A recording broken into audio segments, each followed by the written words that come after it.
देखो last class में हम लोगों ने क्या पढ़ा था। लास्ट क्लास में हम लोगों ने ये सॉलिड एंगल और ये जो 2D एंगल है उसके बीच में रिलेशन देखा था। तो सॉलिड एंगल का फॉर्मूला क्या होता है वो हम लोगों ने देख लिया था। और उससे ऊपर अगर हम लोग चलें तो हम लोगों ने फ्लक्स स्टार्ट किया था ऊपर और ऊपर। इस जगह से सबसे पहले इलेक्ट्रिक फील्ड लाइंस देखा था, वो तो नेक्स्ट क्लास में प्रीवियस क्लास था। इलेक्ट्रिक फ्लक्स हम लोगों ने स्टार्ट किया था और इलेक्ट्रिक फ्लक्स का फॉर्मूला देखा था। That was electric field multiplied by the area. और इन दोनों का जो मल्टीप्लिकेशन होता है वो डॉट प्रोडक्ट के थ्रू होता है। फ्लक्स हमारा कैसा क्वांटिटी है, एक स्केलर क्वांटिटी है। रिवाइज कर लेते हैं थोड़ा सा। और एरिया वेक्टर हम लोग लेकर के चलते हैं, जिसमें कि दो तरह का एरिया हो सकता है, एक ओपन या फिर क्लोज्ड। ओपन एरिया का दो डायरेक्शन हो सकता है परपेंडिकुलरली, दोनों में से किसी एक को चूज करके पूरे क्वेश्चन के लिए सॉल्व करना है।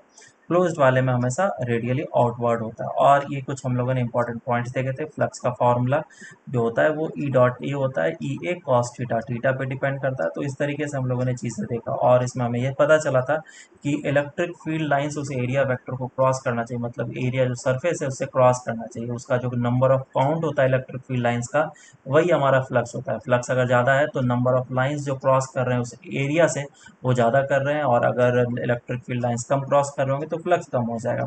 तो ये फ्लक्स का मतलब है। अगर हम लोग पूरा ही अच्छे तरीके से प्लेनर रख देंगे जो कि इलेक्ट्रिक फील्ड लाइंस बिल्कुल भी क्रॉस ना करे, या फिर एरिया वेक्टर के साथ इलेक्ट्रिक फील्ड लाइंस परपेंडिकुलर हो, तो वो बिल्कुल ही ज़ीरो फ्लक्स देगा।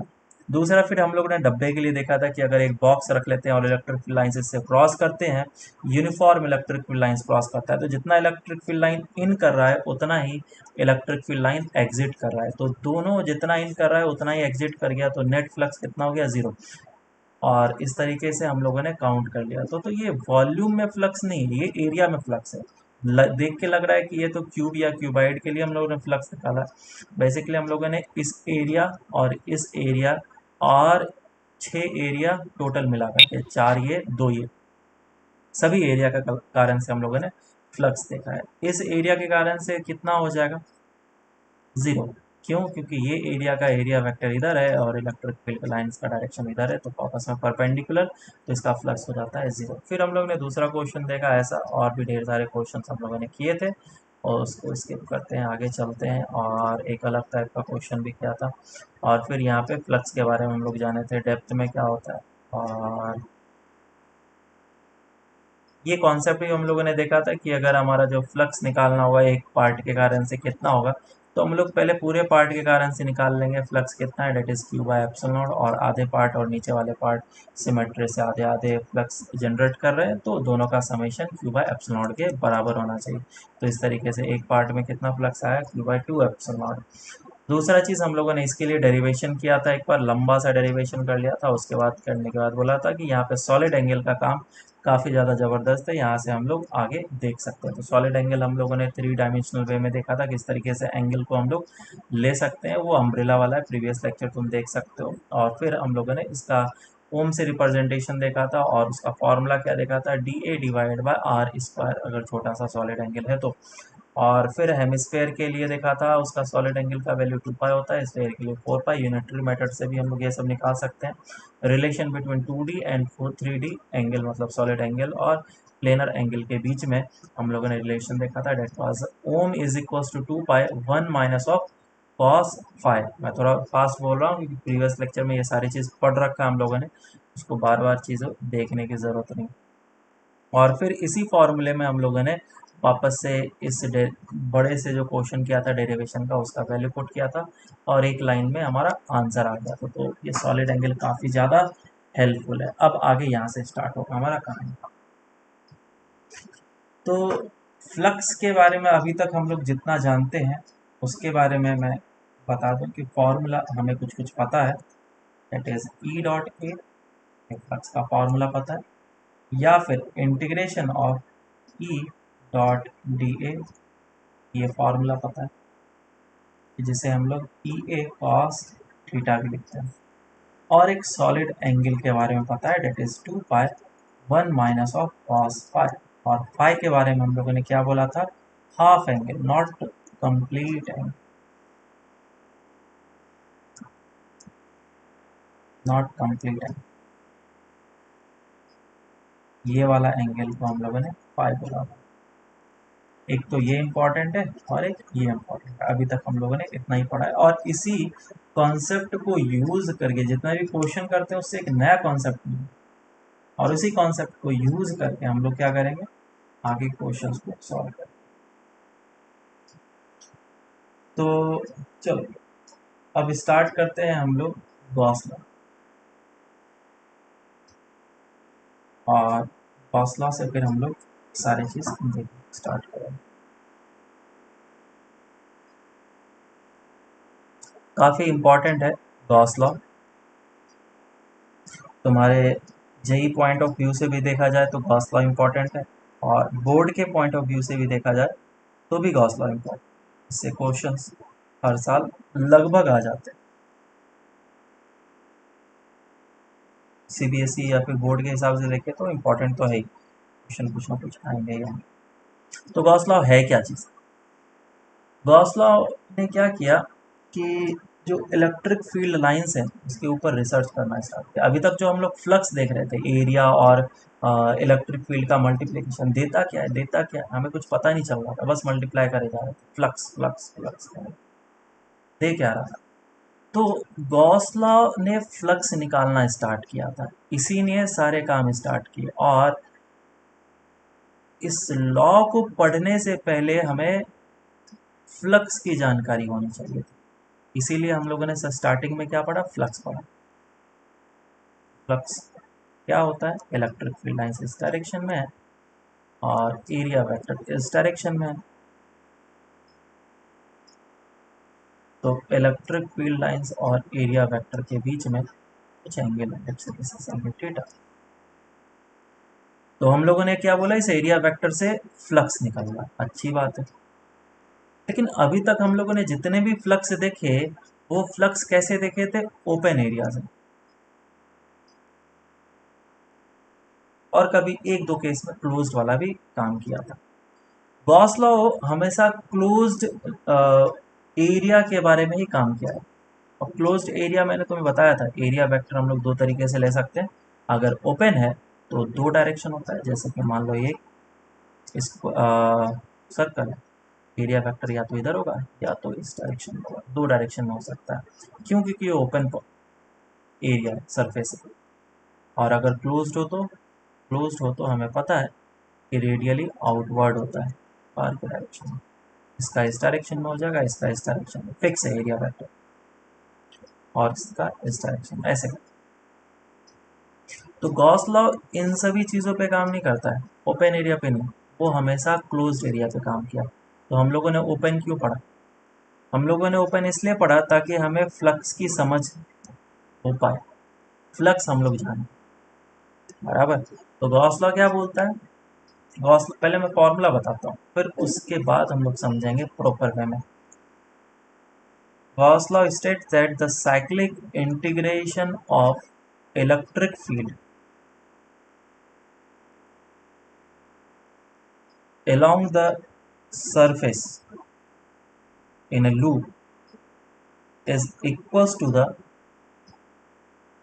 summation of charges which are present inside the surface divided by the epsilon।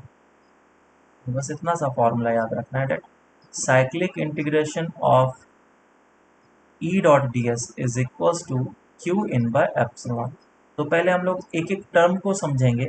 Cyclic integration ये है क्या चीज़, का क्या मतलब होता है, साइक्लिक इंटीग्रेशन, ठीक है। और ई क्या है हमारा, इलेक्ट्रिक फील्ड,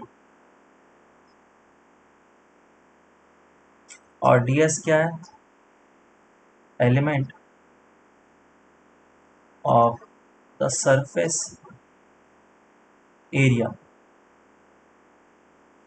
और क्यू इन क्या है, charges present inside the area.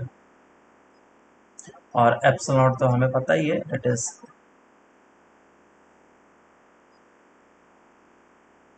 क्या होता है, permittivity of the free space, permeability. Permittivity. तो अभी जो मैंने ये बात लिखा है इसमें बहुत सारी चीज़ और भी ज़्यादा एक्सप्लेन करने की ज़रूरत है। हर एक जगह पे ऐसा ही इतना सही लिख देते हैं, लेकिन इसमें एक्सप्लेनेशन ढेर सारे ज़रूरत है। साइक्लिक इंटीग्रेशन का क्या मतलब होता है, कोई बता सकता है? नाम सजेस्ट खुद ही खुद कर रहा है कि क्या बोलना चाह रहा है, कोई बता सकता है साइक्लिक इंटीग्रेशन का मतलब क्या सर है? लाइक इनिशियल और फाइनल पोजीशन सेम हो तो तभी उस पूरे पाथ को इंटीग्रेट करेंगे जिस पाथ की स्टार्टिंग और फाइनल पोजीशन सेम है। साइक्लिक इंटीग्रेशन का मतलब कि इनिशियल पोजीशन से फाइनल पोजीशन पे आना है, यही? नहीं, फाइनल पोजीशन सेम है, मतलब एक ही पोजीशन है। इनिशियल और वो पूरे पोजीशन पाथ जो जैसे सर्कल मतलब जैसे सर्कल। स्टार्ट से एंड तक। अच्छा, ये जो चीज़ तुमने बताया सही बताया, लेकिन आधा अधूरा है। इसमें समझना अच्छे तरीके से, जब हम लोग साइक्लिक इंटीग्रेशन बोलते हैं तो इसका मतलब होता है लूप और closed loop.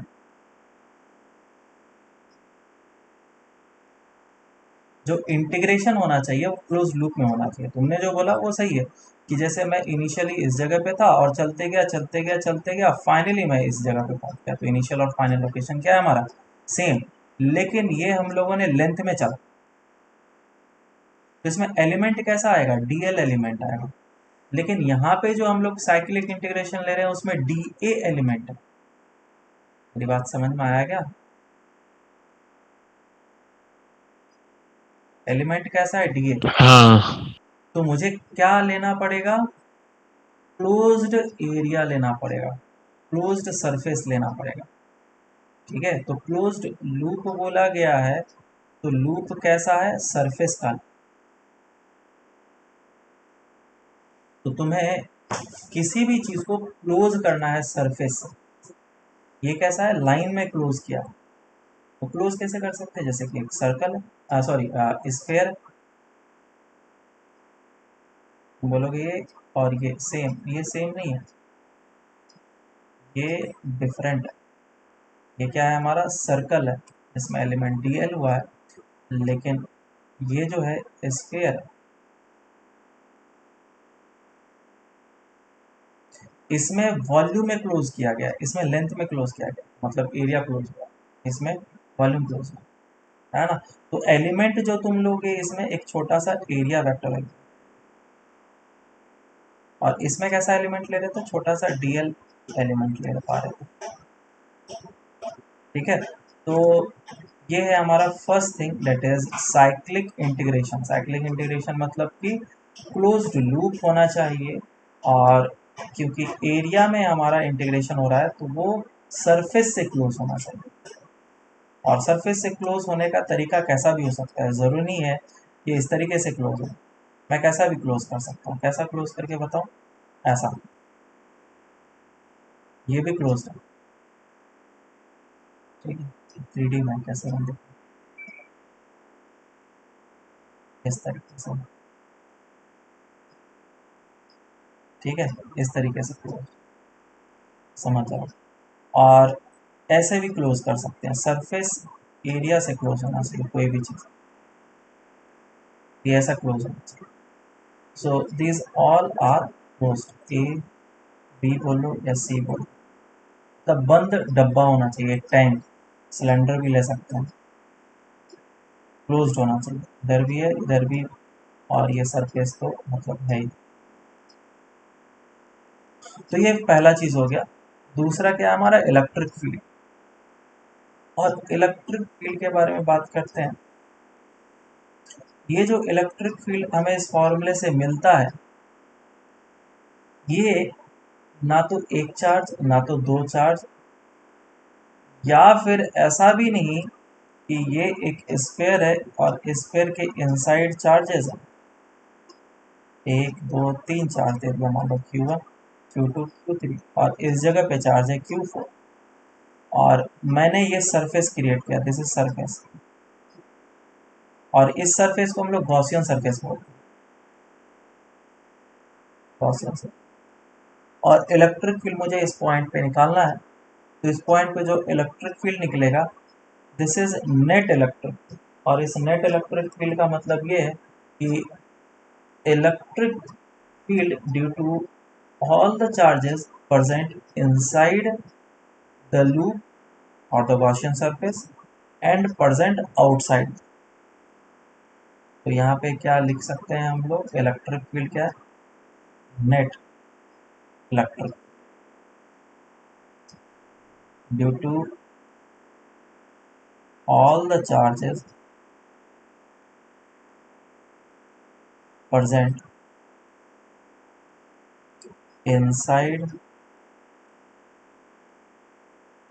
or outside the Gaussian surface। ऐसा ds के बारे में तो हमने बता ही दिया, element of the surface area. और ये कौन सा surface area, Gaussian surface. Gaussian surface के बारे में भी एक बार और डिटेल्स में बात करेंगे।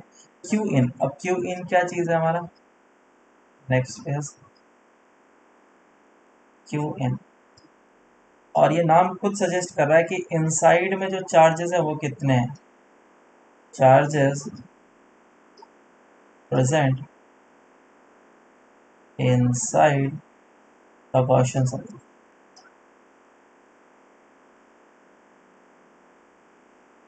मतलब कि मेरे पास एक गॉसियन सरफेस है और ढेर सारे चार्जेस थे, Q1 Q2 Q3 और बाहर है Q4 एंड Q5। तो जो भी चार्जेस इस सरफेस के अंदर है वही क्यू इन कहलाएगा। So Q in will be equals to Q1 plus Q2 plus Q3। और यहाँ पे Q1 Q2 Q3 का वैल्यू साइन के साथ पुट करना है। मैं भी लिख देता हूँ with sign.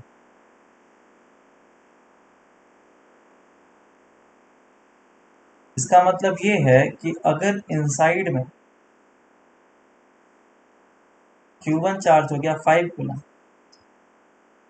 Plus 5 coulomb, Q2 charge हो गया -2 कूलम और Q3 चार्ज हो गया सपोज 2 कूलम, तो नेट कितना हो जाएगा क्यू इन सभी का समीशन साइन के साथ, which will be 5 coulomb plus sign.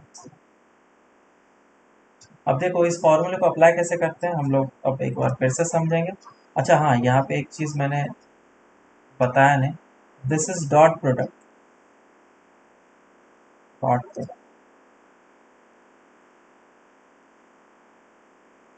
तो फॉर्मूला काफ़ी ज़्यादा कॉम्प्लिकेटेड है, मैंने बहुत ज़्यादा डिटेल्स बताए हैं इसके बारे में, तो मैं अच्छे तरीके से याद रखना, और एक बार तुम रिवाइज करोगे तो आई थिंक ये तुम्हारे दिमाग में आ जाएगा, है ना। ई डॉट डी एस क्या है हमारा, फ्लक्स। ये क्या होता है, ई डॉट डी एस क्या होता है, फ्लक्स। फ्लक्स ही होता है ना। तो flux in a closed loop,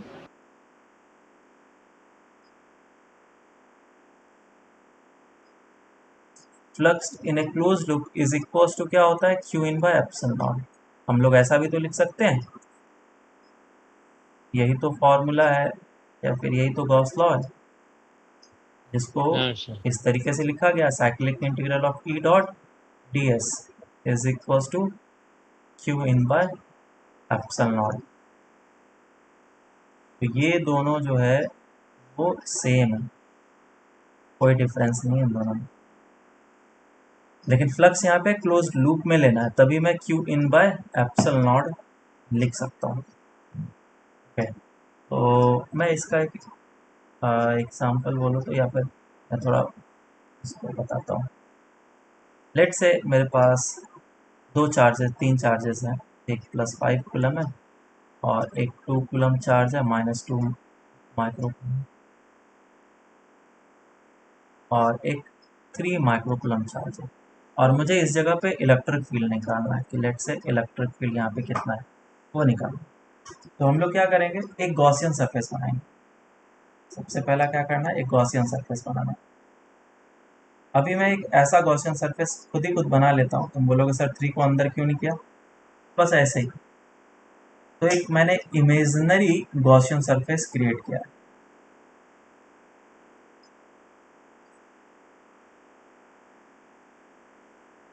ये इमेजिनरी क्यों लिखा गया? क्योंकि वो वहां पे एग्जिस्ट कर नहीं रहा है, एरिया कोई है नहीं, हमने अपने सुविधा के लिए बनाया है।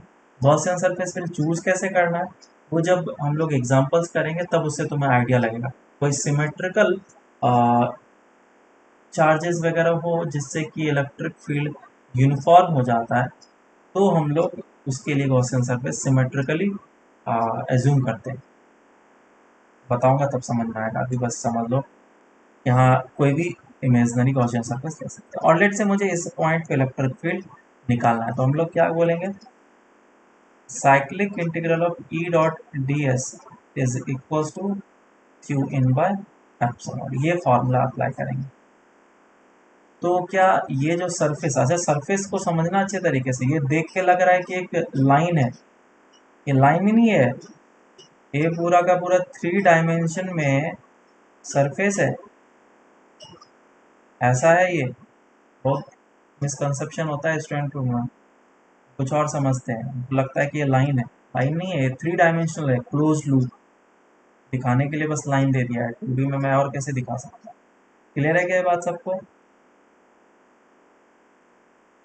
हाँ सर। है ना, एक गेंद की तरह है जिसमें कि 2 चार्जेस इनसाइड है। तो cyclic integration E dot D S vector form में रहेगा is equal to Q in. Q in कितना, 5 और -2 टी हो जाएगा, माइक्रोकूलम डिवाइड बाय एप्सिलॉन। तो पहले वाले सरफेस के लिए हम लोग इस तरीके से लिखते हैं। तो ये क्या दे रहा है, फ्लक्स। तो तुमसे कोई पूछे बताओ फ्लक्स थ्रू दिस सरफेस कितना है, तो flux through this surface is 3 microcoulomb divide by epsilon. पहले पुट कर लेंगे, आंसर आ जाएगा। बस इतना सवाल, समझ में आया क्या ये बात? तो बोलेगा अगर इलेक्ट्रिक फील्ड यहाँ पे कितना है वो बताओ, तो तुम लोग क्या करोगे, इसको इंटीग्रेट करोगे। Cyclic integral of E dot D S लिखा है, तो ई डॉट प्रोडक्ट को हटा दो, कॉस थीटा आ जाएगा, E dot cos theta 3 microcoulomb divide by epsilon. अब इसमें वेरिएबल क्या है, एरिया वेक्टर। यहाँ पे तुमने एक छोटा सा एलिमेंट लिया, एरिया वेक्टर, जिसका एरिया का डायरेक्शन इधर है, और इलेक्ट्रिक फील्ड का डायरेक्शन किधर होगा, इधर कहीं होगा, उन दोनों के बीच में रेक्टेंगल है। क्या इलेक्ट्रिक फील्ड हर एक पॉइंट पे यूनिफॉर्म है क्या? नहीं है, क्योंकि इस पॉइंट पे और इस पॉइंट पे इलेक्ट्रिक फील्ड डिफरेंट होगा, है ना, सभी के कारण से देखना है, दो के कारण से नहीं, सभी के कारण से डिफरेंट होगा, यहाँ पे डिफरेंट होगा। तो electric field is not uniform, so we can not keep it outside the integration. और जब ये बाहर नहीं निकल सकता है तो हम लोग इसका इंटीग्रेशन नहीं कर सकते हैं। तो ऐसा अनसिमेट्रिकल सिचुएशन के लिए हम लोग फॉर्मूला या फिर लॉ जो है अप्लाई तो कर सकते हैं, लेकिन इलेक्ट्रिक फील्ड निकाल नहीं पाएंगे। मेरे कहने का मतलब समझ में आया क्या?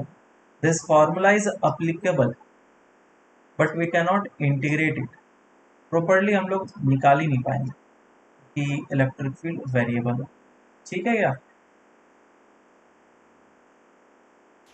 Yes sir. हाँ, अब एक एग्जांपल लेकर के मैं तुम्हें समझाता हूँ। जैसे कि मान लो एक चार्ज है जो कि सेंटर पे रखा हुआ है, और ये एक स्फीयर है।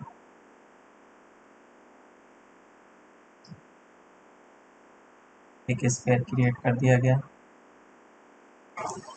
तो यहाँ पे आर रेडियस पे से अगर इलेक्ट्रिक फील्ड पूछा जाए कितना है तो निकाल सकते हैं, या फिर तुमसे पूछा जाए कि इस प्लस क्यू चार्ज के कारण से इस सरफेस से कितना फ्लक्स आ रहा है,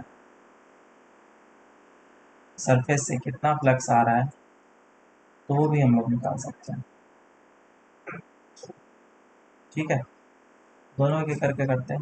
मान लो तुमसे पूछ लिया जाए कि बोलो इस सरफेस से फ्लक्स कितना हो रहा है, तो हमें पता है कि क्लोज लूप है, और cyclic integral of E dot D S क्या होता है, Q in by epsilon naught, और इनसाइड में कितने चार्ज है, सिर्फ क्यू चार्ज है।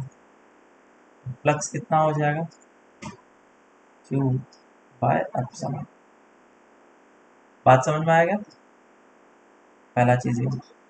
दूसरा चीज बोलेगा कि बताओ इलेक्ट्रिक फील्ड कितना है इस लोकेशन पे, इस लोकेशन पे इलेक्ट्रिक फील्ड कितना है, क्या हो गया। नहीं चाहता हूँ मैं क्वालिफाइड करूँ सब चीज़, अब कर दो सारी चीज़ें। हाँ, सेकंड देखो, सेकंड क्या था, इलेक्ट्रिक फील्ड हम लोग निकालना चाहते हैं। तो इलेक्ट्रिक फील्ड का डायरेक्शन हमें पता है कि वो इस डायरेक्शन में, और जो एरिया वेक्टर है वो भी छोटा सा एक एलिमेंट लिया मैंने, वो भी किस डायरेक्शन में, इसी डायरेक्शन में। तो इलेक्ट्रिक फील्ड और एरिया वेक्टर के बीच में कितना एंगल है, 0। और क्या वो हर एक जगह पे ऐसा ही है, यहाँ पे एरिया ले लो छोटा सा ही है, फिर इस जगह पे एरिया ले लो, या फिर इस जगह पे एरिया ले लो, कहीं पे भी एरिया वेक्टर लेंगे तो वो इलेक्ट्रिक फील्ड के डायरेक्शन में ही होगा, बराबर। तो इसी तरीके से हम लोग इलेक्ट्रिक फील्ड और एरिया वेक्टर के बीच का जो एंगल है वो 0 तो देख ही रहे हैं, साथ ही साथ इलेक्ट्रिक फील्ड हर एक लोकेशन पे यूनिफॉर्म भी है, जो भी वैल्यू होगा कांस्टेंट ही होगा। तो इलेक्ट्रिक फील्ड पूरे इंटीग्रेशन से बाहर निकल जाए, टू इन बाय एप्सिलॉन। तो बताओ इंटीग्रेशन डीएस का क्या मतलब हुआ, साइक्लिक इंटीग्रेशन ऑफ डीएस।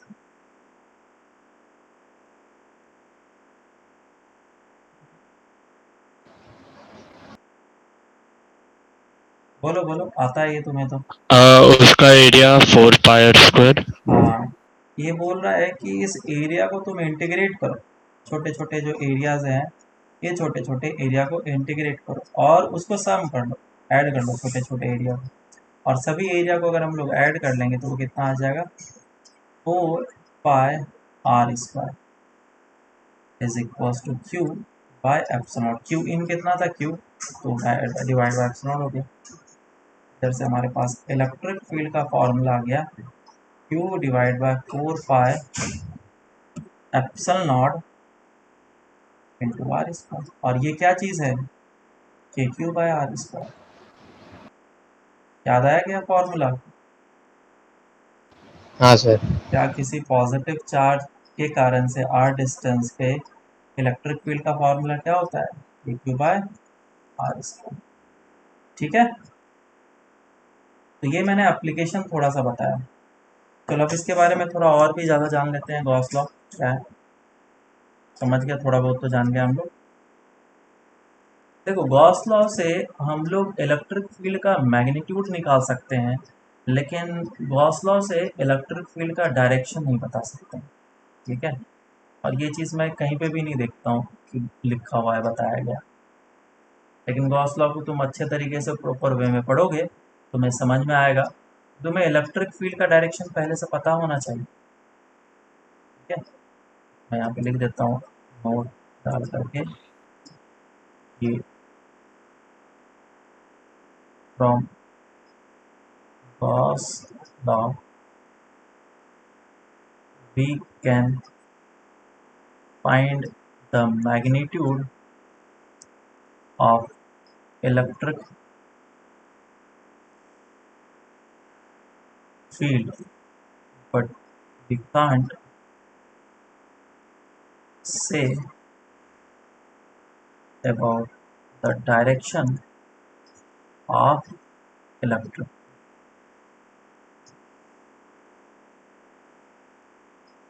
ठीक है, पहला चीज है। दूसरा, लेट से बोला गया कि एक इमेजिनरी सरफेस मैंने डाला और this q in is 0। if q inside any imaginary surface is 0, then the electric field at all the points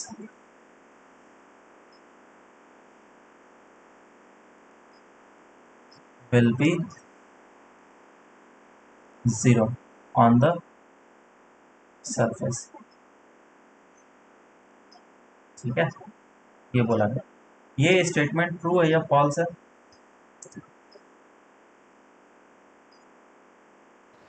true. सोच लो सभी कोई अच्छे से।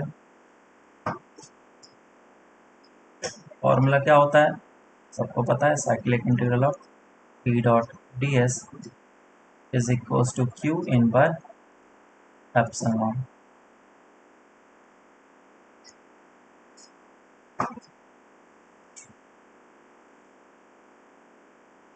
ट्रू है या फॉल्स है? अरे कोई तो कुछ False. बोल दो। सर ट्रू ही है। ट्रू है। फॉल्स किसने बोला? हर्ष ने बोला क्या? सर मैंने, ऋषि ने। हाँ ऋषि, बोलो रीजन क्या है, क्या सोचा? सर अगर ऐसा भी हो सकता है ना, लाइक कुछ पॉइंट के लिए हो, लाइक एरिया 0। एरिया? हाँ एरिया क्या, छोटा एलिमेंट तो हमने लिया ही है, एरिया कैसे 0 हो सकता है?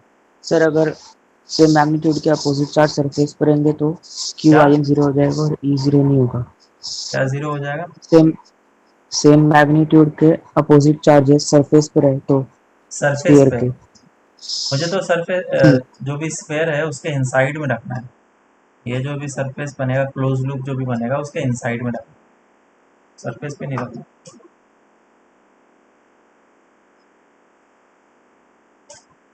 देखो ये स्टेटमेंट फॉल्स है और स्टार्टिंग में सबको ही लगता है कि ये ट्रू है, और क्योंकि मैंने अच्छे तरीके से पूछा तो तुम लोग को हिंट तो मिल ही गया कि ये फॉल्स है। रीज़न समझते हैं क्यों फॉल्स है। मान लो कि मेरे पास एक डाइपोल है और डाइपोल के कारण से इलेक्ट्रिक फील्ड का फॉर्मूला हम लोग को पता है ना, इक्वेटोरियल पोजीशन पे या फिर एक्सियल पोजीशन पे कितना होता है, 2kp/r3। और डाइपोल होता है क्या है, positive charges and negative charges. इस जगह पे नेगेटिव चार्ज होगा और इस जगह पे पॉजिटिव चार्ज होगा, और ये है हमारा गॉसियन सरफेस। तो गॉसियन सरफेस के इनसाइड में क्यू इन कितना हो गया है, 0। तो इधर cyclic integral of dot ds ये भी क्या हो जाएगा, 0। तो यहाँ से क्या पता चल रहा है कि इलेक्ट्रिक 0 होना चाहिए, नहीं, गलत। क्यों? क्योंकि अगर तुम इसको अच्छे तरीके से ओपन करोगे तो ये बनता है E D S cos theta, ये चीज़ 0 हुआ, ना कि इलेक्ट्रिक फील्ड 0। अब हर एक लोकेशन पे इलेक्ट्रिक फील्ड हम लोग देखेंगे तो वो क्योंकि एरिया वेक्टर के साथ कुछ एंगल बनाएगा, यहाँ पे एंगल नहीं बना रहा लेकिन यहाँ पे एंगल बना रहा है। तो यहाँ पे इस कंपोनेंट के कारण से हम लोग ये बात को कंफर्म नहीं कर सकते हैं कि ये चीज़ या फिर ये चीज़ 0। और साथ ही साथ इलेक्ट्रिक फील्ड इंटीग्रेशन से बाहर नहीं आ सकता है, बिकॉज इलेक्ट्रिक फील्ड इन सभी लोकेशंस पे यूनिफॉर्म नहीं है, वो वेरिएबल है। So we cannot say that the electric field is 0 और नॉट। ठीक है, 0 हो भी सकता है और नहीं भी 0 हो सकता है इलेक्ट्रिक फील्ड में, और में नॉट भी 0। क्लियर है क्या? जब तक हम लोग थीटा के बारे में कमेंट ना करें तब तक हम लोग कुछ नहीं कर सकते। इसका और भी आगे नीचे डेरिवेशन आएगा, उसमें और अच्छे तरीके से इसमें बात करेंगे। तो किसी जगह पे अगर तुम्हें ये भी गिवन होगा कि cyclic integral of P dot D S is equals to 0 है, तो क्या इलेक्ट्रिक फील्ड 0 है? नहीं, फील्ड 0 नहीं होगा। क्या फ्लक्स 0 होने के कारण से भी हम लोग इलेक्ट्रिक फील्ड को 0 बोल सकते हैं क्या? नहीं, 0 नहीं बोल सकते। क्यों? कि ये तो फ्लक्स ही है, ये क्या है, फ्लक्स है। सर इलेक्ट्रिक फील्ड कब 0 हो सकता है? हाँ, फ्लक्स जीरो होने के बाद भी इलेक्ट्रिक फील्ड जीरो हो सकता है। तो फ्लक्स जीरो होने का मतलब ये नहीं है कि इलेक्ट्रिक फील्ड जीरो हो गया, फ्लक्स तो ऐसे भी जीरो होता है एरिया वेक्टर इस डायरेक्शन में। फ्लक्स जीरो है क्या? हाँ। क्या इलेक्ट्रिक फील्ड जीरो है? नहीं। समझ में आया क्या? ठीक है, अब इसके बाद क्वेश्चन स्टार्ट करते हैं, देखते हैं कैसा कैसे क्वेश्चंस आते हैं। इसका एप्लीकेशन हम लोग बाद में स्टार्ट करेंगे। लेट्स से एक क्वेश्चन ऐसा है कि एक क्लोज्ड एरिया है और इससे जो फ्लक्स है वो कुछ इस तरीके से दिया गया है। से 20 है, इधर से फ्लक्स जो निकल रहा है वो 30 है और इधर से जो फ्लक्स निकल रहा है वो 10 है और इस तरह से फ्लक्स जो इन हो रहा है दैट इज 50। सभी फ्लक्स दे रखा है।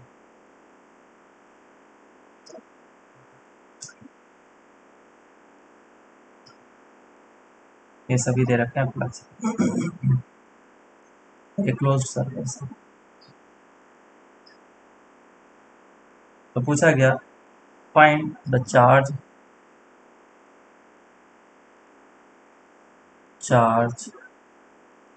present inside the closed surface।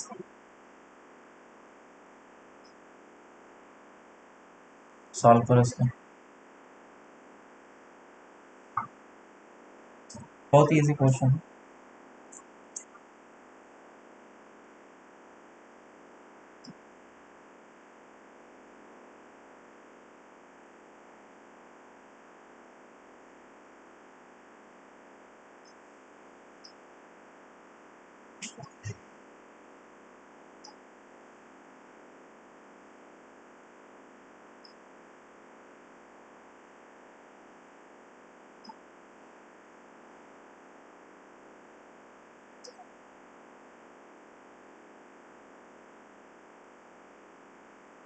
Done sir. कितना आ रहा है? Sir 45 epsilon naught. बिल्कुल सही। तो साइक्लिक हाँ integral of E dot D S is equal to Q in by epsilon होता है। और cyclic integration of E dot D S ये क्या चीज़ है? बेसिकली फ्लक्स है। तो इसके थ्रू फ्लक्स 1 जा रहा है, फ्लक्स 2 जा रहा है, फ्लक्स 3 है, फ्लक्स 4 है। तो सभी का एडिशन पाई 1 plus pi 2 plus pi 3 plus pi 4 सभी को ऐड कर दिया तो फ्लक्स सभी का समेशन हो गया और यहाँ पे साइक्लिक को वो काम करती है। ठीक है। और क्यू इनसाइड जो कि मुझे निकालना है डिवाइड बाय एप्सिलॉन नॉट। और ये जो है नेगेटिव फ्लक्स दे रहा है, एरिया वेक्टर इस डायरेक्शन में है और फ्लक्स अंदर है। अगर ये बाहर रहेगा तो पॉजिटिव।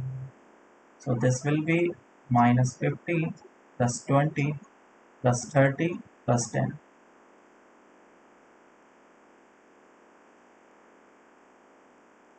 क्यू इन कितना आ जाएगा? 45 एप्सिलॉन। काफ़ी आसान क्वेश्चन था, बस अंडरस्टैंडिंग के लिए दिया था।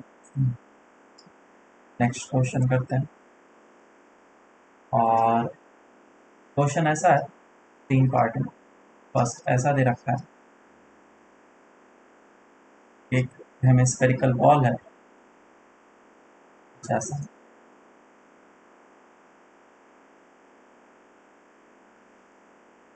और नीचे जो है वो ओपन है और इस जगह पे एक प्लस क्यू चार्ज रखा गया है। ठीक है। तो इस पूरे एरिया से फ्लक्स निकालना है। दूसरा पार्ट में ऐसा किया गया, ये फिर से चार्ज को इस जगह पे रख प्लस क्यू डी डिस्टेंस पर। ये आर रेडियस है, ये भी आर रेडियस है। फिर से फ्लक्स निकालना है इस प्लस क्यू चार्ज के कारण से ओवर द सरफेस और अभी भी ओपन है। फिर एक और है लेकिन इस बार नीचे क्लोज कर दिया गया। नीचे ढक्कन लगा दिया गया है, क्लोज्ड है, और इस जगह पे चार्ज रखा गया है इसकी फिर से। और सबसे लास्ट वाला जिसमें कि वो दिया गया है, ये हेमिस्फेरिकल सरफेस है, नीचे क्लोज कर दिया है और चार्ज को जस्ट उसके नीचे रखा है, प्लस क्यू चार्ज है, जस्ट नीचे रखा है। तो ये तो क्लोज्ड है, closed hemispherical surface, closed hemispherical. तो इन चारों केस के लिए तुम्हें फ्लक्स निकालना है इस प्लस क्यू चार्ज के कारण से ओवर द सरफेस। सॉल्व करो इसको। तो देखो, काफ़ी इम्पॉर्टेंट कॉन्सेप्ट पे बेस्ड क्वेश्चंस हैं। अगर तुम्हें ये सारे क्वेश्चन सही कर लिए मतलब कि तुम्हारे कॉन्सेप्ट क्लियर है अच्छे तरीके से, और कोई इशू नहीं है गॉस लॉ में या फिर physics में। तो पहले तो फर्स्ट वाला क्वेश्चन करते हैं, और जो कि फर्स्ट क्वेश्चन तुम लोग को आराम से आता है, ये इसके बारे में पहले भी हम लोगों ने डिस्कस करा था कि इलेक्ट्रिक फील्ड लाइंस जो होंगे वो इस तरीके से बाहर निकलेंगे। तो मैं क्या कर लेता हूँ, इसको क्लोज कर लेता हूँ, एक और नीचे हेमिस्फेयर पार्ट लगा दिया। तो इसके कारण से फ्लक्स अगर फाई है तो नीचे के कारण से भी फ्लक्स फाई होगा। तो cyclic integral of E dot D S is equal to Q in by epsilon naught होता है, और cyclic integration of E dot D S कितना हो जाएगा, 2 फाई फ्लक्स, और क्यू इन कितना हो जाएगा, Q divide by epsilon naught. तो एक के कारण से फ्लक्स कितना आ गया, Q by Q epsilon naught. बताओ ये चीज समझ में आएगी नहीं सबको? सर। अगर क्लोज्ड है तो क्यू बाय समझा एप्सिलॉन सर। नॉट, हाँ अगर क्लोज्ड है तो क्यू बाय एप्सिलॉन नॉट। और क्योंकि दो को मिला के क्लोज किया है तो एक के कारण से कितना हो जाएगा, क्यू बाय टू एप्सिलॉन। बराबर है क्या? So answer will be Q हाँ by sir. 2 epsilon naught flux. दूसरे के कारण से जो फ्लक्स होगा वो होगा जीरो। क्यों जीरो हो रहा है? फ्लक्स का मतलब क्या होता है कि it is the count of the electric field lines, या तो अंदर आ रहा हो या तो बाहर जा रहा हो। अगर तुम ध्यान से देखो तो सारे इलेक्ट्रिक फील्ड लाइंस जो भी इन कर रहे हैं वो एक बार एग्जिट भी कर रहे हैं, एक बार इन कर रहे हैं, एक बार एग्जिट भी कर रहे हैं, हाँ या ना? दिख रहा है क्या?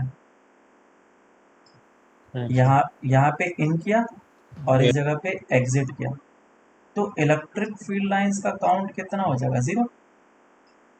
जितने इन किए उतने बाहर निकल गए, हाँ या ना? तो फ्लक्स इसीलिए कितना हो जाएगा, जीरो हो जाएगा। तो तीसरे का आंसर क्या होना चाहिए फिर? अगर मैंने इसको नीचे क्लोज कर दिया है तो भी क्या फर्क पड़ता है, इन सभी इलेक्ट्रिक फील्ड लाइंस को अगर हम लोग देखेंगे, सभी इलेक्ट्रिक फील्ड लाइंस एक बार इन हो रहा है और एक बार आउट हो रहा है। कोई भाई इलेक्ट्रिक फील्ड लाइंस देखो, सभी इन हो रहा है और आउट हो रहा है, उसके कारण से फ्लक्स कितना हो जाएगा, जीरो हो जाएगा। अब लास्ट वाले पार्ट में आते हैं, क्या ये क्लोज्ड है?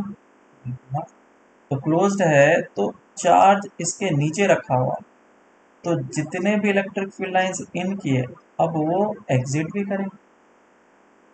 बोलो समझ में आया क्या ये? नहीं तो फ्लक्स कितना हो जाएगा, फिर से हो जाएगा फ्लक्स जीरो। ये लास्ट कॉन्सेप्ट समझ में आया या नहीं? सर एक बार वापस। सर तो फर्स्ट वाले में भी वही होना चाहिए। फर्स्ट वाले में क्या वैसा हो रहा है क्या? नीचे है ओपन, क्या क्लोज्ड है क्या? नहीं, नीचे ओपन है, नीचे कोई एरिया है ही नहीं। एरिया है कहाँ पे, सिर्फ इस जगह पे सर एरिया। ऊपर। फर्स्ट वाले की बात कर रहा हूँ, एरिया सिर्फ इस जगह पे हाँ। है। नीचे तो कोई एरिया ही नहीं है क्योंकि ओपन है। लेकिन यहाँ पे क्या है, नीचे भी एरिया है और इस जगह पे भी एरिया है। तो एक बार इलेक्ट्रिक फील्ड लाइन इन भी कर रहा है और एक बार आउट भी हो रहा है। इसको ध्यान से देखो, अगर यहाँ पे चार्ज रखा हुआ है तो मैं अच्छे से देखेगा, ये देखो इन किया और एक बार आउट हुआ। कंफ्यूज होने की बिल्कुल भी ज़रूरत नहीं है। और इसी में एक और एग्जांपल ले लेते हैं, इसके लिए तो फ्लक्स कितना हो जाएगा, ज़ीरो। लेकिन सोचो ये एक हेमिस्फेरिकल सरफेस है और वो भी क्लोज्ड है, और मैंने चार्ज को जस्ट इसके इनसाइड में रखा है, यहाँ पे प्लस क्यू रखा है। तो अब फ्लक्स कितना हो जाएगा इस पूरे क्लोज्ड सरफेस से? मैंने बोला closed surface, q in by epsilon naught cyclic integration of p dot ds is equal to q in by epsilon। तो q in कितना हो जाएगा, q डिवाइड बाय epsilon। मेरी बात समझ में आई क्या?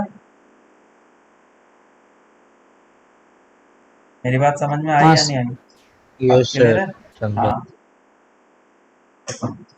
अब उसके नेक्स्ट प्रॉपर्टी पे चलते हैं फ्लक्स का, जो कि हम लोगों ने अभी समझा। नोट में डाल करके लिखेंगे कि अगर इलेक्ट्रिक फील्ड लाइंस इस तरीके से जा रहे हैं तो इसके कारण से, इस एरिया के कारण से जितना फ्लक्स होगा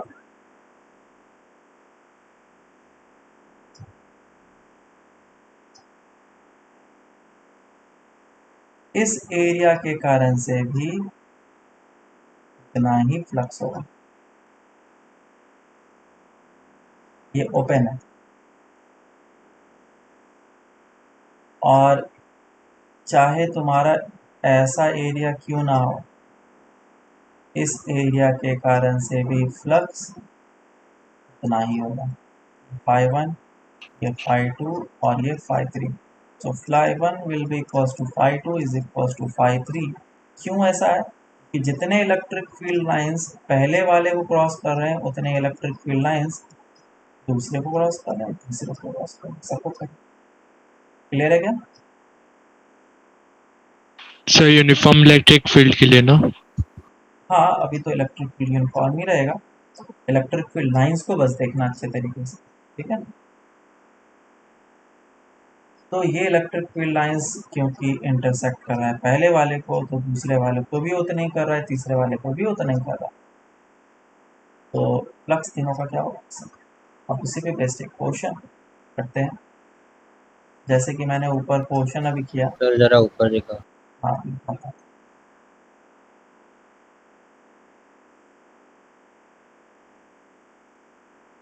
ऐसे करके रखा हुआ और बोला गया सेंटर से जस्ट थोड़ा सा ऊपर इस प्लस क्यू चार्ज को रख दिया गया, और ये क्लोज्ड हेमिस्फेरिकल सरफेस है, हेमिस्फेयर, क्लोज्ड हेमिस्फेयर। तो पूछा गया कि ये नीचे वाला जो प्लेट होगा, नीचे वाला जो सर्कुलर प्लेट है, इस सर्कुलर प्लेट से कितना फ्लक्स निकलेगा। Find the flux through this, through this क्या, सर्कुलर।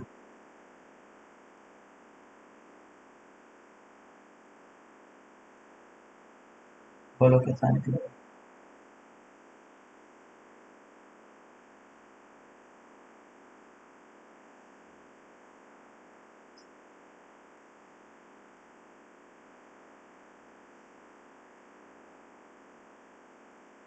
आया क्या आंसर?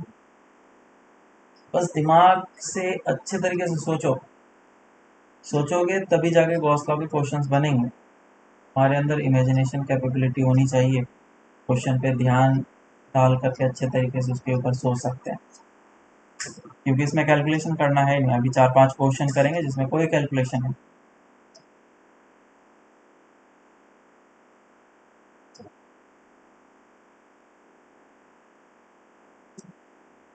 चलो समझते हैं। ये एक हेमिस्फेरिकल सरफेस है और तुमने एक प्लेट नीचे रखा है, मैंने उस प्लेट को हटा दिया और हटा करके एक स्फेयर का पार्ट रखा। तो क्या इसके थ्रू फ्लक्स जितना होगा, इसके थ्रू भी फ्लक्स उतना ही होगा? बिल्कुल है। और अभी हम लोगों ने बोला इस सर्कुलर प्लेट से जितना फ्लक्स होगा उतना ही फ्लक्स इसके थ्रू होगा।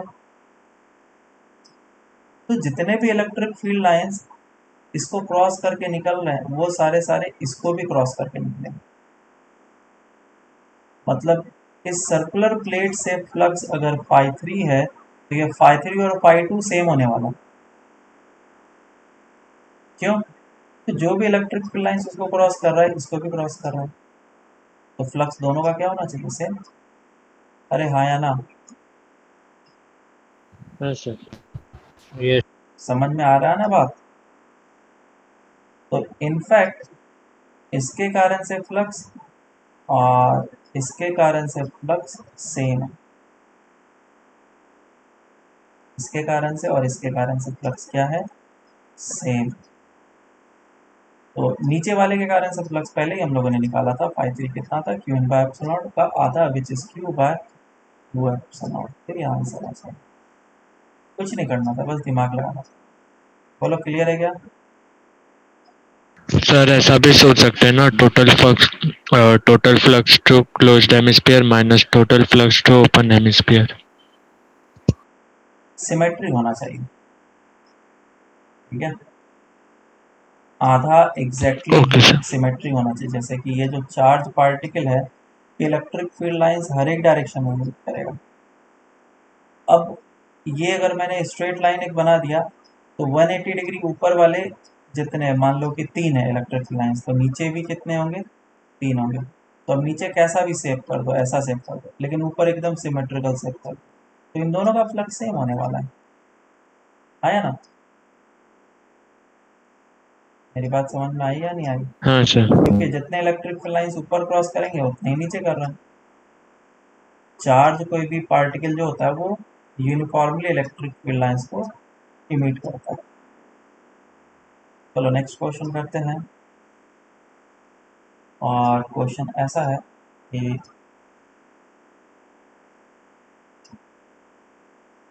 ये एक स्क्वायर प्लेट है,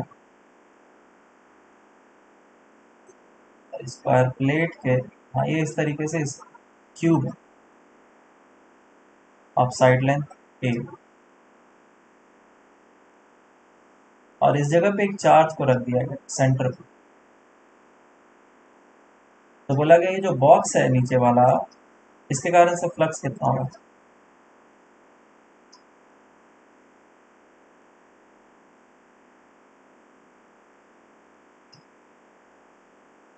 ठीक है, find the flux through the cube. वैसे साइड लेंथ की कोई जरूरत है नहीं,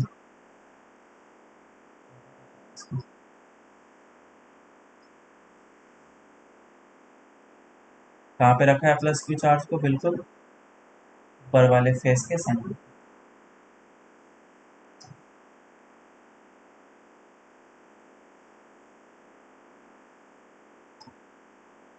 आया कुछ आंसर?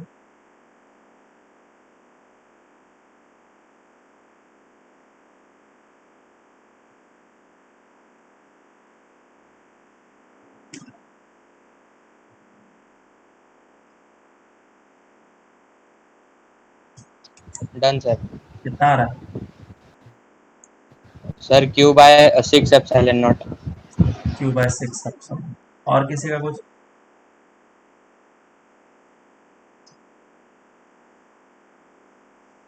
सोचो सोचो अच्छे तरीके से सोचो। पहले बार में थोड़ा सा टफ हो सकता है सोचने में। Sir Q by 2 epsilon naught. Q by 2 है, चलो चलो करते हैं हम लोग। देखो हमारा मेन मोटिव क्या होना चाहिए, किसी भी तरीके से उस प्लस क्यू चार्ज को इनक्लोज करना है, किसी भी तरीके से उस प्लस क्यू चार्ज को क्लोज करना है। और क्लोज ऐसा वैसा नहीं करना है, सिमेट्रिकली क्लोज करना है ना? उसमें सिमेट्री होनी चाहिए ताकि मैं फ्लक्स को इक्वल बोल पाऊँ। तो उसको क्लोज करने के लिए एक नीचे डब्बा है और प्लस क्यू चार्ज इस जगह पे लगा हुआ है, तो मैं ऐसा करता हूँ कि ऊपर भी एक डब्बा लगा दूँ। तो क्या अब ये पूरा चार्ज क्लोज हो गया है? आया ना? और हम लोग ये फॉर्मूला आएंगे, cyclic integral of E dot D S is equal to Q in by epsilon naught, और ये क्या होता है हमारा? Net flux in a close loop. इसके कारण से फ्लक्स और इसके कारण से फ्लक्स क्या इक्वल होगा? Phi 1 equals to phi 2 due to symmetry. So we can say that 2 phi is equals to q by epsilon naught. So phi will be equals to q by 2 epsilon. आया ना, बोलो। हाँ या फिर इसको हम लोग थोड़ा सा ऐसा सोच सकते हैं, लेकिन इससे कंफ्यूज मत होना, ये जो चीज़ मैं बता रहा हूँ ये हर एक जगह नहीं बताया जाता, कंफ्यूज नहीं होना है, लेकिन क्वेश्चन में ये कभी मेंशन नहीं करेगा। अगर ये क्यूब ऐसे रखा गया है तो चार्ज का कुछ ना कुछ तो डायमेंशन होगा, तो वो आधा जो पार्ट होगा अंदर होगा और आधा पार्ट बाहर होगा। आया ना। इस बाहर वाले पार्ट के कारण से फ्लक्स कितना हो जाएगा, 0, कि जितने फील्ड लाइंस इन करेंगे आउट भी करेंगे। और इस अंदर वाले चार्ज के कारण से क्लोज्ड वाले में फ्लक्स कितना हो जाएगा, कि आधा चार्ज है Q in by epsilon not, ये हो जाएगा Q by 2 divide by epsilon not, just Q by 2 epsilon not. पूरा का पूरा एक चार्ज कहीं पे भी रखा रहे, इसके कारण से फ्लक्स कितना होता है, क्यू बाय एप्सिलॉन नॉट। एक चार्ज अगर इनक्लोज में रखा हुआ है, पोजीशन डजंट मैटर, कहीं पे भी रखा जा सकता है, वो क्यू बाय एप्सिलॉन नॉट होता है। यहाँ पे भी एक चार्ज रखा गया। ये बात समझ में आया क्या। Yes sir. चलो अब आगे चलते हैं हम लोग, नेक्स्ट क्वेश्चन करते हैं।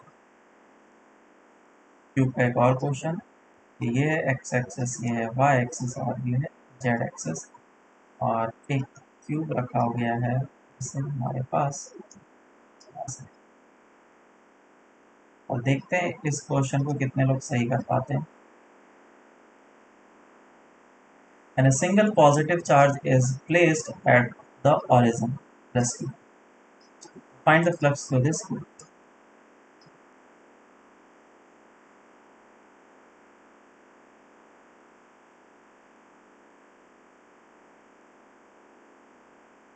Solve करो। Sir Q/4 epsilon. Q upon 4 epsilon naught. जल्दबाजी में आंसर बस गलत है। Q/8 epsilon naught. Q by 8 epsilon naught. और कोई। हाँ सर Q/8 एप्सिलॉन।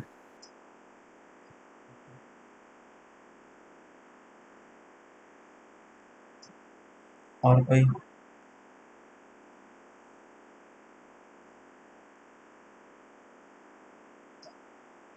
ठीक है, चलो देखते हैं इसको। जो चार्ज रखा गया है वो सेंटर पे रखा गया है, मैं क्या करना चाहता हूँ, क्लोज करना चाहता हूँ। टू डायमेंशन में देख रहे हैं, तो एक चार्ज यहाँ पे रखा है, इसको क्लोज करने के लिए क्या करना पड़ेगा, एक ऐसे लेना पड़ेगा, एक ऐसे लेना पड़ेगा, और एक ऐसे लेना। सभी लोग इस तरीके से देखेंगे तो ऐसा लगेगा कि ये चार्ज जो है वो चार डब्बों में फ्लक्स को डिस्ट्रीब्यूट करेगा, और 4 फ्लक्स times of flux is equal to Q by epsilon naught होगा। तो इस तरीके से आंसर क्या आ जाना चाहिए, लेकिन ये टू डायमेंशन में देखोगे तो हमारा गलत नज़रिया होगा देखने का। सही नज़रिया क्या होगा, थ्री डायमेंशन। थ्री डायमेंशन में देखना समझ में आ जाएगा। ये ऐसा है, और चार्ज जो है किसी भी एक कॉर्नर पे रख सकते हो ना, मैं इधर वाले कॉर्नर पे इधर रखा हूँ। और इनक्लोज करने के लिए क्या करना पड़ेगा, एक पहले इधर बक्सा दिया, बॉक्स लगाया, पूरा थ्री डायमेंशन है तो फिगर हो सकता है मेरे से तब बने, कोशिश करना समझने का। और दो बॉक्स इधर रखेंगे,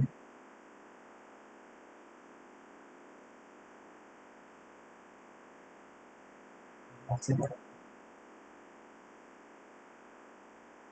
क्या अभी भी ये पूरा का पूरा इनक्लोज हुआ क्या, नहीं। नहीं, नीचे का पार्ट अनकवर्ड हाँ, है। 1 2 3 4 टोटल हुआ, अभी नीचे का पार्ट अनकवर्ड है, मतलब कि नहीं ढका है, तो नीचे भी कितने लगेंगे, 4 लगेंगे, है ना। इस तरीके से तो 1 2 3 4, तो 4 ऊपर है और 4 नीचे हैं, टोटल हो जाएंगे 8। समझ में आया क्या। जैसे यहाँ पे ऐसे दिखा हूं।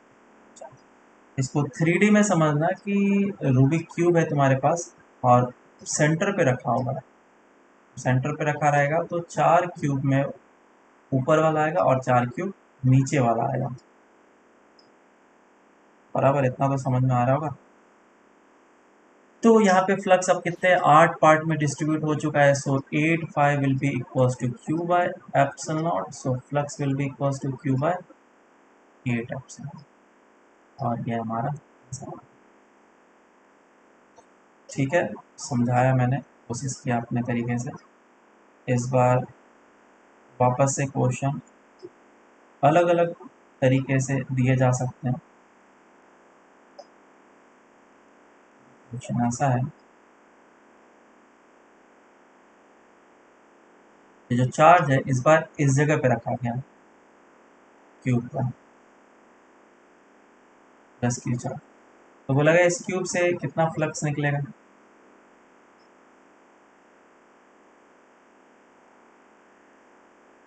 Q by 4 epsilon to naught. Epsilon हाँ, इस बार टोटल 4 बक्से लगेंगे। एक बॉक्स इधर, 2 बॉक्स इधर हो गया, और नीचे भी बॉक्स आएगा ऐसे करके, और फिर इधर आएगा, तब जाकर ये पूरा का पूरा इम्क्लोज होगा। ठीक है, होपफुली तुम्हें दिख रहा समझ में। तो ये पूरा का पूरा इम्क्लोज हुआ, और चार जो बॉक्स हैं वो चार्जेस को शेयर कर रहे हैं, या फिर फ्लक्स चारों में इक्वल होगा। 4 pi will be equals to Q by epsilon naught. So flux will be equals to Q by 4 epsilon naught. तो ये तो बेसिक बेसिक क्वेश्चंस आ गए। क्वेश्चन ऐसा है कि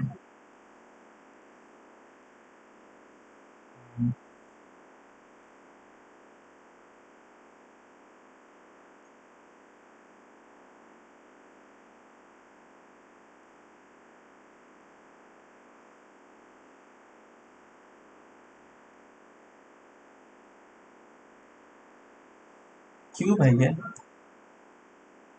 और चार्ज जो है इस जगह पे प्लेस किया गया प्लस क्यू। तो ए बी सी डी से फ्लक्स कितना निकलेगा वो बताना। Find flux through A B C D surface. Solve करो इसको। ठीक है, सॉल्व करते हैं इसको। देखो, तो ये जो चार्ज है प्लस क्यू, वो क्यूब के कॉर्नर पे रखा हुआ है, और इससे पहले हम लोगों ने देखा था जिसमें कि ये जो चार्जेस हैं कुछ इस तरीके से शेयर कर रहे थे, 4 बक्से बनेंगे।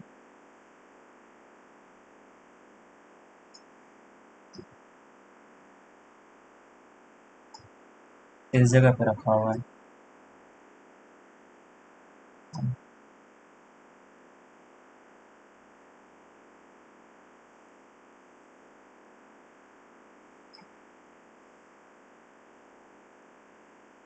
इस जगह पे चार्ज रखा है, और इससे पहले हम लोगों ने ये चीज़ देख लिया था कि टोटल 4 ऊपर आता है और 4 नीचे आता है। इनक्लोज करने पे एक के कारण से जो फ्लक्स आ रहा था वो क्यू बाय 8 एप्सिलॉन नॉट आ रहा था। ठीक है, तो ये क्यू बाय जो 8 एप्सिलॉन नॉट है, ये कौन कौन से प्लेट्स शेयर कर रहे हैं, कितने कितने सरफेसेस हैं। ए बी सी, हाँ sorry, A B C D और ई एफ जी एच, और चार्ज इस जगह पे रखा गया है। तो जो फ्लक्स होगा ई एफ जी एच के कारण से वो होगा 0। आया ना। ऐसा इसके कारण से फ्लक्स कितना होने वाला है, 0 होने वाला है। और किसके कारण से फ्लक्स 0 होने, क्यों 0 होने वाला है, रीज़न ये है कि जो इलेक्ट्रिक फील्ड लाइंस हैं, चार्ज यहीं पे प्लेस किया गया, तो इलेक्ट्रिक फील्ड लाइंस और एरिया वेक्टर क्या है, परपेंडिकुलर। एरिया वेक्टर नीचे हो जाएगा, परपेंडिकुलर। फ्लक्स कितना हो गया, 0। और कौन कौन से प्लेट के कारण से 0 हो रहा है, ध्यान से देखो। ADHG A D H E के कारण से फ्लक्स जीरो हो रहा है। ABFE A B F E A B F E, हाँ। तो जो भी चार्ज के साथ कनेक्टेड थे एरिया, उन सभी से फ्लक्स जीरो हो गया। तो टोटल 6 प्लेट्स में 3 प्लेट के कारण से तो फ्लक्स जीरो ही हो गया। तो क्या बस 3 प्लेट बचे जिसके कारण से फ्लक्स आ रहा है? और क्या तीनों plate symmetrically plus Q charge से डिस्ट्रीब्यूशन में है? हाँ है। तो क्या उन तीनों प्लेट से फ्लक्स इक्वल होना चाहिए? तो 3 times of flux should be equals to Q by 8 epsilon. So एक के कारण से फ्लक्स कितना हो जाएगा? Q by 24 epsilon. बिल्कुल आसान क्वेश्चन, बस दिमाग लगाना है। समझ में आया सबको? हाँ सर। हाँ। अब देखो ऐसे ऐसे बहुत सारे ढेर सारे क्वेश्चन मिलेंगे। जेई में भी क्वेश्चन आया हुआ था कि ऐसा बोला गया था कि ये एक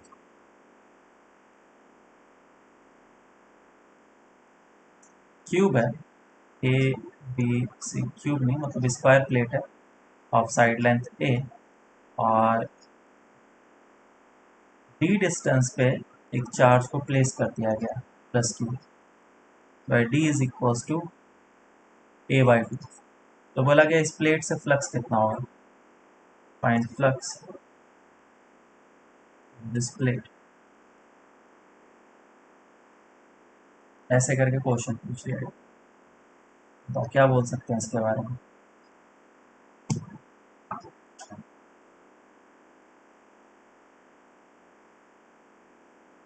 Q by 6 epsilon naught हाँ सर, हाँ। और कोई? सभी कहीं जा रहा है। देखो तो सर वो हमारा, सेंटर से by 2 डिस्टेंस ऊपर है ना। हाँ हाँ, तो इसको सॉल्व करते हैं। यहाँ पे जो स्क्वायर प्लेट है वो कितने डिस्टेंस पे? ए बाई टू डिस्टेंस पे। और हमेशा हमारा काम क्या रहता है? इसको क्लोज करना है ना, सिमेट्रिकली क्लोज करना। तो अगर सिमेट्रिकली क्लोज करने की कोशिश करेंगे तो ये क्या बन जाएगा? क्यूब बन जाएगा। तो ऐसा करके क्यूब बन जाएगा। और जो चार्ज आएगा एग्जैक्टली सेंटर पे आएगा। क्यों? क्योंकि जो साइड लेंथ है ए है और ये जो चार्ज है वो ए बाई टू पे है। तो ए बाई टू जो है वो आधा डिस्टेंस नीचे का होगा और आधा डिस्टेंस नीचे ऊपर का होगा। तो ये पूरा का पूरा एक क्यूब फॉर्म कर सकता है। और क्यूब है तभी सिमेट्री है, और तभी सिमेट्री से हम लोग हर एक प्लेट मतलब 6 प्लेट से फ्लक्स इक्वल बोल सकते हैं। और आंसर आ जाएगा फ्लक्स का क्यूब बाय 6 एप्सिलॉन। लेकिन अगर नीचे हमारा ये क्यूब ना दे करके, सॉरी क्यूब बोल रहा हूँ, स्क्वायर प्लेट ना दे करके रेक्टेंगुलर प्लेट गिवन होता, तो फिर क्या हम लोग कर सकते थे? नहीं, तो फिर हमारा सिमेट्री नहीं मिल पाता। अगर हमारा ए बाई टू ना दे करके ए दे दिया होता, तो फिर क्या हम लोग कर सकते थे क्या? तब हमारा ये क्यूब नहीं फॉर्म करना होता, तब कुछ और फॉर्म करना होता जिससे कि मुझे वो क्लोज मिल जाए और हमारा आंसर आए। तो खैर ये सब चीज़ तो मैं बस एक बता दिया, तुम लोग को क्वेश्चन मिलेगा, तुम लोग उस तरीके से अपना दिमाग लगा सकते हो। सारे क्वेश्चंस मैं यहाँ डिस्कस नहीं करूँगा, बस एक मेथड बता दिया। एक क्वेश्चन दे रहा हूँ जिसे तुम लोग करके लेके आओगे घर से, और फिर हम लोग उसको डिस्कस करेंगे बाद में। काफ़ी बढ़िया क्वेश्चन है। एक सिलेंड्रिकल पोर्शन है जिसका लेंथ रखा है 7 मीटर। अरे ना, और जो चार्ज प्लेस किया गया है इसके एक्सिस पे प्लेस किया गया है कुछ प्लस क्यू चार्ज दिया गया है। कितने डिस्टेंस पे दिया गया? इस जगह से, और इसका रेडियस जो दिया गया है इट इज 4 सेंटीमीटर दिया गया, 4 मीटर लें, 4 मीटर। और ये 3 मीटर के डिस्टेंस पे है। तो पूछा गया find the flux through this curved surface. और ये जो सिलेंड्रिकल पोर्शन है ये ओपन है, दोनों साइड से open. Find the flux through the curved cylindrical portion.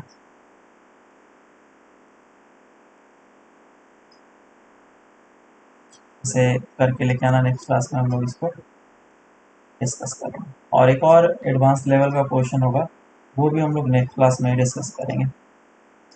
ठीक है, चलो ठीक है, फिर बाकी हम लोग नेक्स्ट क्लास से स्टार्ट करते हैं। और होमवर्क में एक डीपीपी कर लेना नेक्स्ट वाला, और शीट में हाँ अब कर सकते हो फ्लक्स का, तो नेक्स्ट सेक्शन कर लेना which was I think I था ना।